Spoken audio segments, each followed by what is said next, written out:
Olá, você que está acompanhando a TV Notícias Agrícolas nesta terça-feira, dia 11 de março. Eu sou Guilherme Dorigatti e nós damos sequência à nossa programação com o programa Realidades da Safra. Momento para a gente fazer um giro pelo Brasil, visitar diferentes regiões produtoras do país para verificar o desenvolvimento das lavouras e para isso a sua participação é muito importante. Você pode participar aqui com a gente mandando a sua foto, a sua imagem, o seu vídeo, compartilhando o desenvolvimento da lavoura aí na sua região.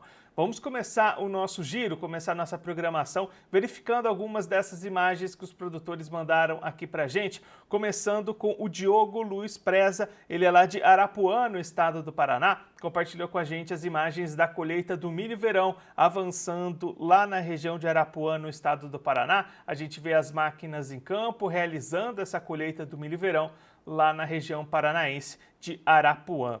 Outro que mandou imagens aqui pra gente é o Eduardo Chigueiro, lá de Tupã, no interior de São Paulo. Aí no caso do Eduardo é colheita de amendoim, avançando no interior paulista. O Eduardo participou alguns dias aqui com a gente do Realidades da Safra e agora compartilha as imagens da colheita do amendoim avançando lá na região de Tupã, colheita avançando, as máquinas em campo, e a gente vê aí nessa imagem o Eduardo segurando a colheita do amendoim que está acontecendo lá em Tupã, no interior de São Paulo. Para a gente encerrar o nosso giro de imagens, Everton Varolo, lá de Cruzália, também no interior de São Paulo, compartilhando com a gente a colheita da soja, avançando no interior paulista, máquinas em campo, retirando essa soja, finalizando a safra de verão 24-25 na região de Cruzália, no interior de São Paulo.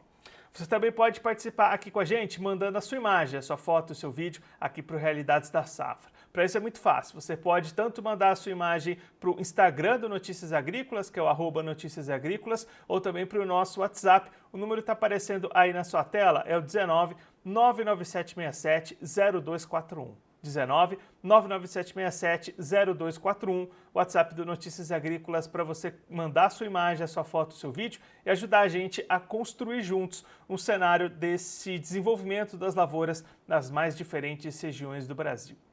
Vamos agora dar sequência à nossa programação, vamos começar a receber os nossos convidados, os nossos entrevistados. No programa de hoje nós vamos visitar algumas regiões produtoras importantes, vamos até o estado de Rondônia, vamos também ao estado de Minas Gerais, região de Paracatu. Vamos começar a receber os nossos convidados então? Esse é o Entrevistas da Safra.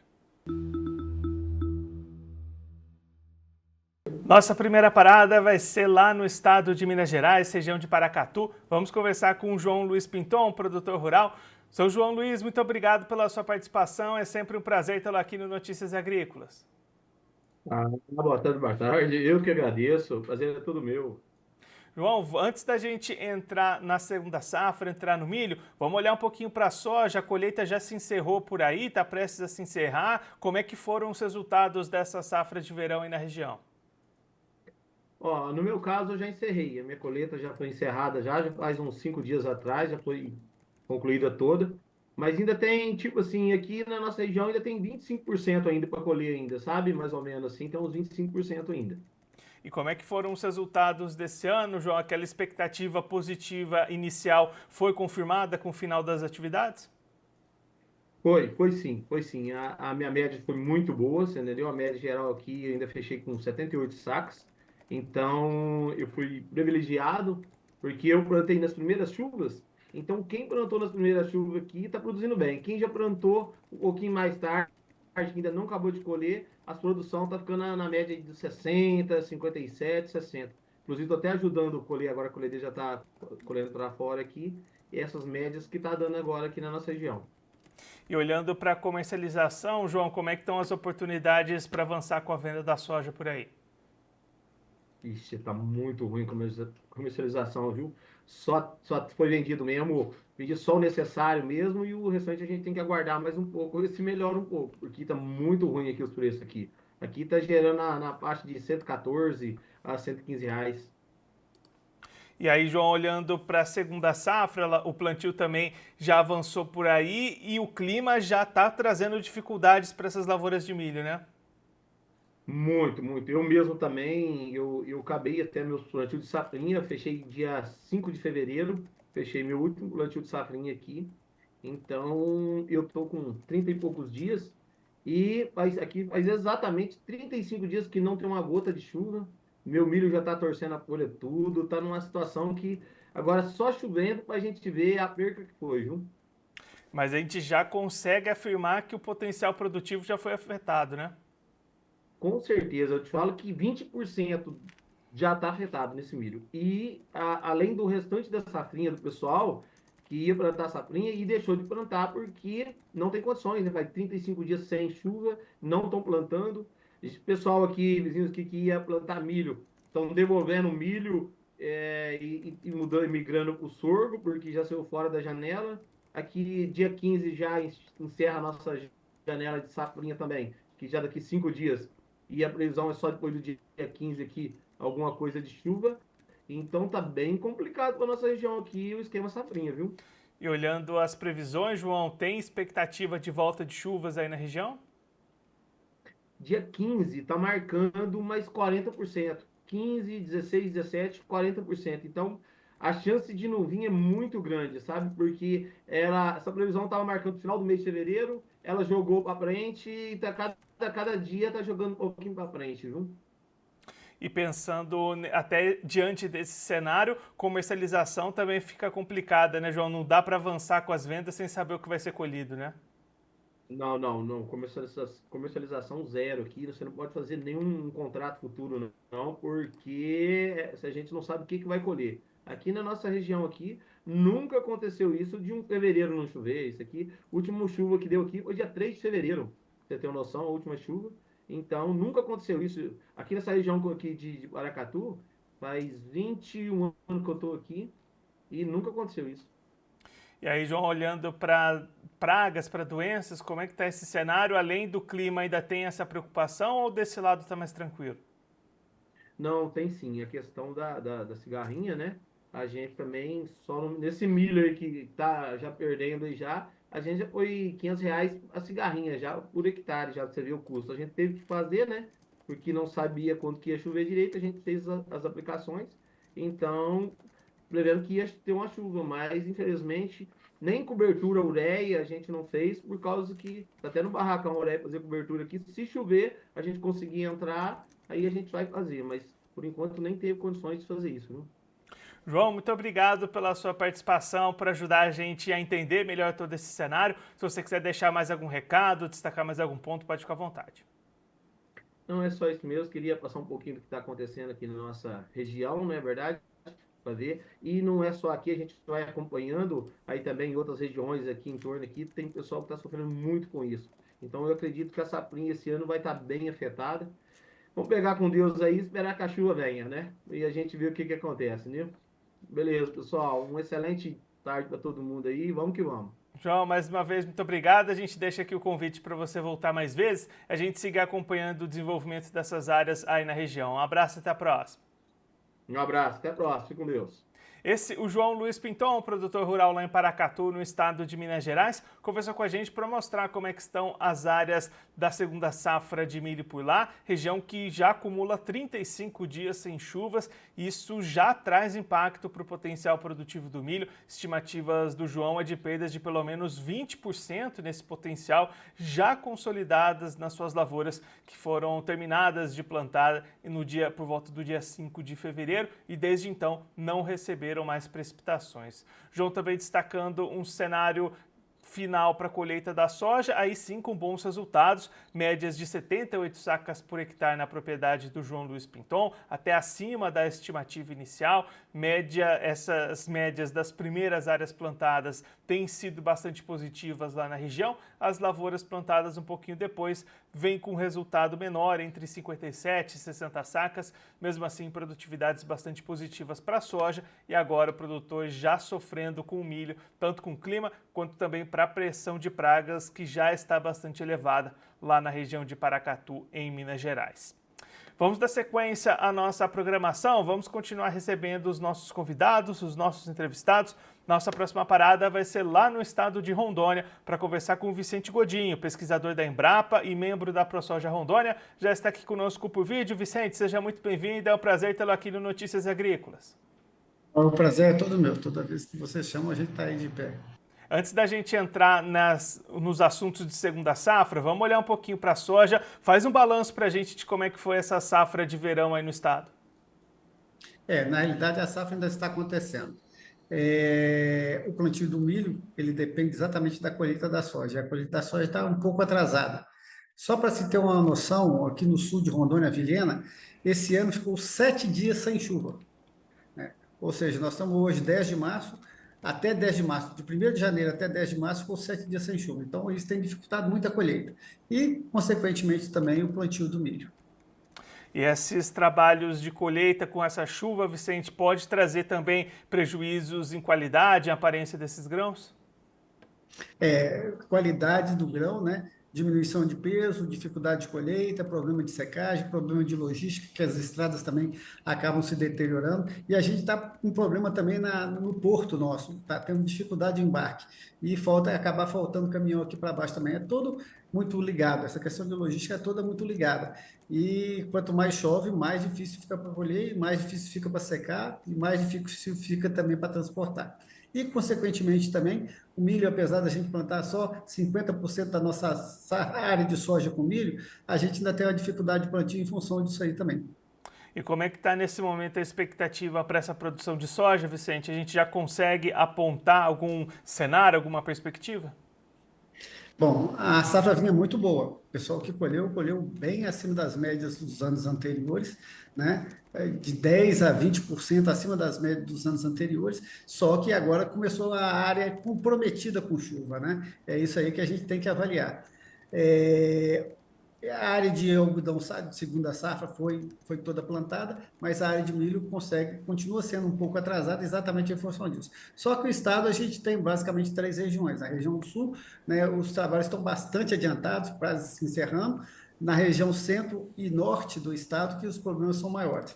E plantou um pouco mais tarde, e agora também essa chuva tem se acumulado em praticamente todo o estado. E aí, Vicente, você destacou o algodão, né, os trabalhos de plantio já encerrados. Como é que estão essas áreas de algodão em Rondônia? Não, o algodão nosso era todo plantado dentro da janela de janeiro.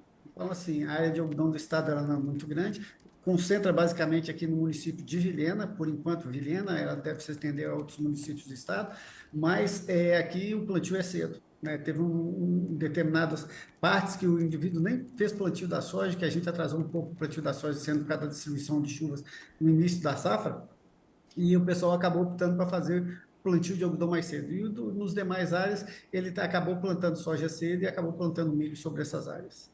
E aí você também destacou esse atraso para o milho, Vicente. Até quando que dá para plantar esse milho e ter boas produtividades aí no estado? Bom, a janela vai de acordo com a região do estado, né? Mas assim, o ideal mesmo seria até o final de fevereiro, mas o pessoal alonga até 15, 20 de março, né? Obviamente você tem um risco embutido nisso aí, mas o produtor acaba arriscando. E infelizmente ele depende de São Pedro para plantar e depende de São Pedro também para colher, né? Nós estamos tendo muitas dificuldades na colheita também, mas assim, ela já fugiu da janela ideal, mas o produtor continua plantando. Eu acredito que nessa semana, até os meados da semana que vem, os próximos 10 dias, ainda vai ter muita gente plantando milho no estado. E Vicente, se a gente pensar nessas expectativas para a segunda safra, a gente consegue apontar algum cenário ou esse quadro de chuvas, de atrasos, ainda pode impactar bastante essas perspectivas? Tudo indica que deva ser um ano chuvoso, né? Pelo menos se essa chuva se prolongar, as produtividades, consequentemente, deverão ser boas.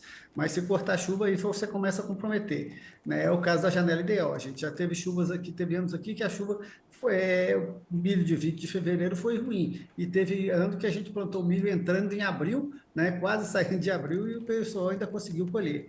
Então, depende basicamente da chuva, né?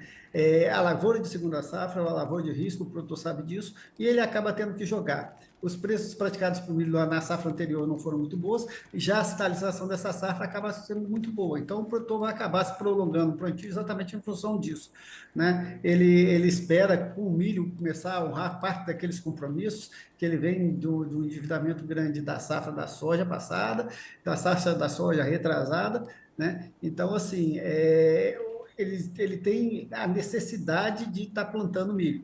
A moeda do produtor é grão. Ele precisa de ter grão na mão. Então, assim, e a moeda dele é soja e é milho, né? E alguns entrando até com a moeda pecuária também. Mas ele tem que ter isso aí, senão ele perde o poder de troca, o poder de barganha que ele tem. E Vicente, pensando em pragas, em doenças, como é que está esse cenário olhando para o milho aí no estado? Foi uma coisa muito interessante esse ano. A gente teve, para o milho da safra passada, a safrinha passada, a gente teve relativamente uma menor infestação de cigarrinha. Para a soja esse ano, por incrível que pareça, a região onde é a ferrugem da soja é muito forte mesmo. Esse ano a gente teve poucos relatos de ferrugem, praticamente inexistentes, né? Deve estar agora, deve estar pipocando para tudo quanto todas as regiões, só que a gente tem acompanhado que a preocupação do produtor é tão grande com a chuva, e a soja também já está passando naquele período de desfole, então ele não consegue perceber isso. Mas a pressão de ferrugem esse ano foi muito baixa. Agora a gente está com um problema muito sério de anomalia das vagens, né, e quebradura de plantas. E em algumas regiões do estado esse problema é muito sério, mas muito sério mesmo. É uma doença nova que está entrando, que a gente, na realidade, não conseguiu entender muito bem o comportamento dela, né? Mas aonde ela está entrando, ela traz grandes transtornos para a produção. Vicente, muito obrigado pela sua participação, por ajudar a gente a entender melhor todo esse cenário. Se você quiser deixar mais algum recado ou destacar mais algum ponto, pode ficar à vontade. O meu recado é de otimismo, né? O pessoal continuar trabalhando, a gente procura fazer a nossa parte, né? Como produtor, como técnico, né? E o produtor é isso aí, é sempre otimista, sempre acreditando que vai melhorar, né? A gente saiu no cenário de milho de R$ 30, a gente já está falando no milho hoje acima de R$ 70. Então, ele tem que ser otimista. O produtor, ele acredita sempre. E a gente fala exatamente isso, tem que acreditar. Faça bem a sua parte. E o resto é torcer para São Pedro ajudar. Vicente, mais uma vez, muito obrigado. A gente deixa aqui o convite para você voltar mais vezes, a gente seguir acompanhando o desenvolvimento dessas atividades aí no estado. Um abraço e até a próxima. Um abraço e até a próxima. Obrigado pelo convite.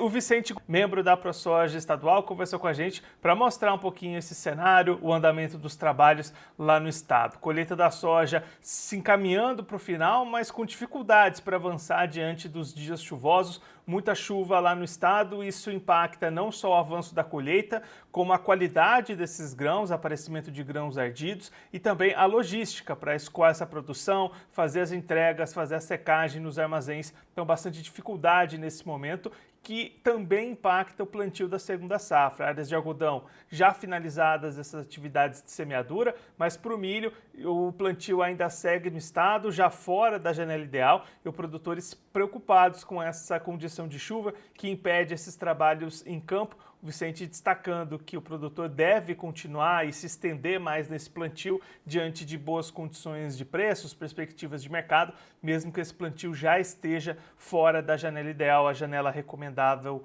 para o plantio da segunda safra de milho lá no estado de Rondônia. Vamos dar sequência à nossa programação então, vamos agora trazer informações e notícias sobre o desenvolvimento das lavouras, o avanço das safras, das mais diferentes culturas aqui no Brasil. Esse é o Notícias da Safra. Vamos começar olhando para a colheita da soja lá no Mato Grosso, porque os trabalhos seguem avançando e o IMEA atualizou os números de colheita no estado. A gente vai até acompanhar na tela o gráfico produzido pela equipe do IMEA, mostrando a colheita da soja em 91,84% das áreas previstas para a temporada, um avanço de 9,54 pontos percentuais com relação à semana anterior. Pela primeira vez na temporada, o indicador supera o desempenho da safra passada, abrindo vantagem de 1,42 pontos percentuais em relação ao mesmo período de 2024 e ainda segue 4,86 pontos percentuais acima da média dos últimos 5 anos. Entre as regiões, destaca-se a Meio Norte, que está na reta final com 99,39% das áreas colhidas, e a Sudeste, que teve um aumento de 15,63 pontos percentuais em relação à semana anterior. Ainda olhando lá para o Mato Grosso, vamos agora acompanhar os dados do plantio do milho, que também segue avançando e também supera pela primeira vez os dados da safra passada. Nós vamos ver aí na tela o gráfico produzido pela equipe do IMEA, mostrando que a semeadura do milho chegou a 96,44% da estimativa diária para a safra 24-25. Na última semana, os trabalhos de campo avançaram 11,49 pontos percentuais quando comparado à semana anterior. Olhando para a média das últimas 5 temporadas, o plantio está 3,8 pontos percentuais mais adiantado, mas quando analisado o mesmo período da safra passada, o progresso de campo está 1,37 pontos percentuais atrás do mesmo período do ano passado, mas essa diferença tem sido reduzida conforme o passar das semanas. Por fim, as regiões Médio-Norte seguem liderando os avanços dos trabalhos, com 99,07%, seguida da região Norte, com 97,97%, e a Noroeste, com 97,53%, avanço da colheita da soja e também do plantio do milho lá no Mato Grosso, de acordo com os dados do IMEA. Vamos seguir olhando para a colheita da soja, porque a G-Rural mostrou os seus novos dados apontando o avanço dos trabalhos de colheita da soja aqui no Brasil, que já chega a 61%, de acordo com o levantamento da consultoria. A colheita da soja chegou na última quinta-feira, dia 6, a 61% da área cultivada no Brasil, contra 50% da semana anterior e 55% do mesmo período do ano passado, de acordo com o levantamento da AgRural. No Mato Grosso, a colheita só não avançou mais devido aos acumulados elevados de chuva em algumas regiões. Já nos demais estados, os trabalhos avançam em ritmo forte. E esse avanço da colheita também impacta no plantio do milho. De acordo com a AgRural, o plantio da safrinha de milho alcançou 92% da área estimada para o centro-sul do Brasil, contra 80% da semana anterior e 93% do mesmo período do ano passado, segundo os dados da consultoria. A semeadura está na reta final e o foco agora é no desenvolvimento das lavouras. O tempo mais quente e seco preocupa produtores de Goiás, Mato Grosso do Sul, Paraná, Minas Gerais e São Paulo. Já em Mato Grosso, as condições são excelentes. A gente até acabou de acompanhar o João Luiz Pinton, lá de Paracatu, Minas Gerais, comentando justamente esse tempo seco afetando o desenvolvimento das lavouras de milho lá na região mineira. Vamos olhar agora para bioinsumos, porque tem reunião marcada nesta semana lá em Brasília para debater os estímulos do governo para o uso de bioinsumos na agricultura brasileira. Uma reunião agendada para a próxima quarta-feira, dia 12, na Comissão de Agricultura e Reforma Agrária, tem 11 itens em sua pauta e um deles é o projeto que altera a legislação em vigor para estimular o uso de bioinsumos nas atividades agrícolas do país. A proposta destaca que bioinsumos são produtos ou substâncias de origem biológica utilizados na agricultura para promover o crescimento das plantas, melhorar a saúde do solo e controlar pragas e doenças de forma mais sustentável. Esses insumos são produzidos a partir de organismos vivos, como bactérias, fungos, algas, extratos vegetais, entre outros, e têm a finalidade de substituir ou complementar os materiais químicos tradicionalmente utilizados na agricultura. O texto também prevê que o poder público, por meio de seus órgãos competentes, concederá incentivos especiais ao produtor rural que usar bioinsumos em sistemas produtivos da base agroecológica. Então a gente vai seguir, claro, acompanhando os desdobramentos dessa reunião agendada lá para Brasília na próxima quarta-feira. Vamos seguir a nossa programação, vamos olhar agora para a uva, porque o mercado das uvas sem sementes segue travado, de acordo com o levantamento do CPEA. O mercado de uvas sem sementes iniciou março com lentidão no Vale do São Francisco, entre Bahia e Pernambuco. O fim do mês, o recesso do Carnaval e o feriado estadual da Data Magna de Pernambuco, no último dia 6, contribuíram para a baixa movimentação, segundo agentes consultados pelo Hortifruti CPEA. Além disso, a ADAB Bahia e a Adagro Pernambuco, órgãos estaduais responsáveis pela liberação da permissão de trânsito de vegetais, operaram parcialmente no período, também restringindo o escoamento. Assim, as cotações foram pressionadas para as uvas sem sementes nesta semana e cabe destacar que para as brancas também pesa sobre os preços os estoques de frutas de qualidade inferior remanescentes das chuvas de janeiro. A gente acompanhou esses impactos das chuvas do começo do ano lá na produção de uvas nessa região do Vale do São Francisco, aqui no Realidades da Safra e no Notícias Agrícolas. Olhando agora para a melancia, as cotações voltaram a subir nas principais praças produtoras. O preço da melancia graúda aumentou em todas as regiões produtoras nessa última semana. De acordo com colaboradores do Hortifruti CPEA, essa nova valorização se deve à oferta ainda mais restrita da fruta. No Rio Grande do Sul, a oferta segue se reduzindo, o que garantiu alta de 8,8% no preço da comercialização da melancia de maior calibre. Do mesmo modo, em Teixeira de Freitas, na Bahia, a segunda parte da safra ainda não se intensificou, com poucas lavouras em período de colheita, e assim a melancia graúda foi comercializada com alta de 5,1% em comparação à mesma semana, a semana anterior.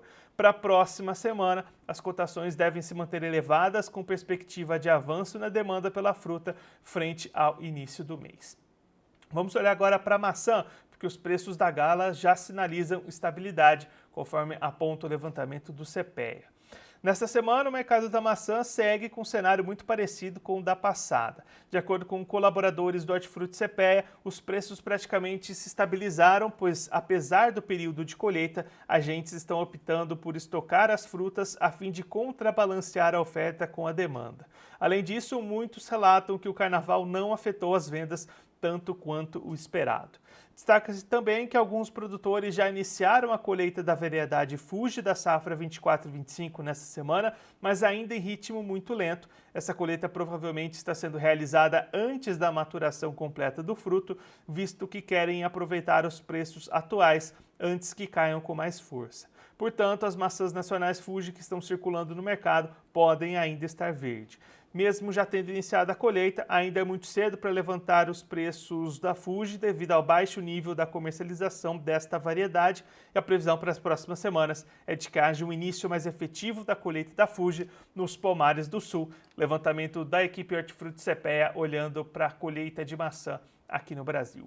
Para a gente encerrar, vamos olhar também para a manga, porque após o carnaval, Palmer e Tome seguem caminhos distintos no mercado. Nesta semana, após os períodos contínuos de alta, os preços da manga Tome recuaram no Vale do São Francisco, lá em Pernambuco e Bahia. A fruta foi comercializada com declínio de 9% em comparação à semana passada. Segundo produtores e atacadistas consultados pelo Hortifruti CPEA, a retração nos preços, visto que a variedade passou a redução dos preços é atribuída à tendência natural de ajustes nas cotações, visto que a variedade passou a apresentar preços bastante elevados nas últimas semanas. Além disso, ao longo do recesso de carnaval, a demanda pela fruta também recuou, refletindo na diminuição dos preços registrados nessa semana. Em contrapartida, a manga Palmer registrou alta em todo o semiárido, que inclui o Vale do São Francisco, Livramento de Nossa Senhora na Bahia e norte de Minas Gerais. Destaque ficou para Livramento, onde a variedade apresentou acréscimo de 22% em relação à semana passada. De acordo com agentes consultados pelo CPEA, a diminuição da oferta da Palmer foi o fator que contribuiu para sua valorização. Já para as próximas semanas, caso a oferta se mantenha nos atuais patamares, os preços podem voltar a avançar, diz o levantamento dos pesquisadores do Hortifruti CPEA. Vamos passar também lá pela página do Realidades da Safra, no site do Notícias Agrícolas, porque lá ficam concentradas todas essas informações que a gente traz aqui para vocês ao longo da nossa programação. Por lá você pode acompanhar todos os vídeos, as entrevistas completas que a gente traz nos últimos programas, também todas essas notícias que a gente traz por aqui. Então, se você quiser rever ou ver algum vídeo, alguma entrevista que você perdeu, saber como é que está o desenvolvimento em alguma dessas regiões que a gente visita aqui ao longo da nossa programação, é aí na página do Realidades da Safra que você vai encontrar essas informações para você rever. Você também pode ver todas as notícias que a gente traz aqui na nossa programação, que tem relação com o desenvolvimento das lavouras, desenvolvimento das safras, e também acompanhar as últimas informações sobre a previsão do tempo em vídeos e notícias escritas sobre as condições climáticas para o desenvolvimento dessas lavouras ao redor do Brasil. Tudo isso concentrado lá na página do Realidades da Safra, no site do Notícias Agrícolas.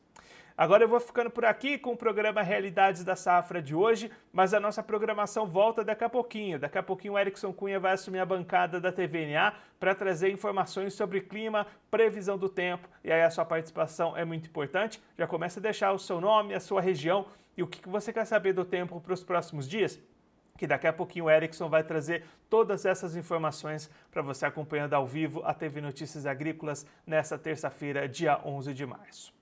Eu sou Guilherme Dorigatti, o programa Realidades da Safra de hoje vai ficando por aqui, mas a nossa programação está de volta daqui a pouquinho e eu volto com Realidades da Safra amanhã, na quarta-feira, dia 13. Vou ficando por aqui, na quarta-feira, dia 12, perdão. Vou ficando por aqui, daqui a pouquinho a gente está de volta. Notícias Agrícolas, informação agro-relevante e conectada.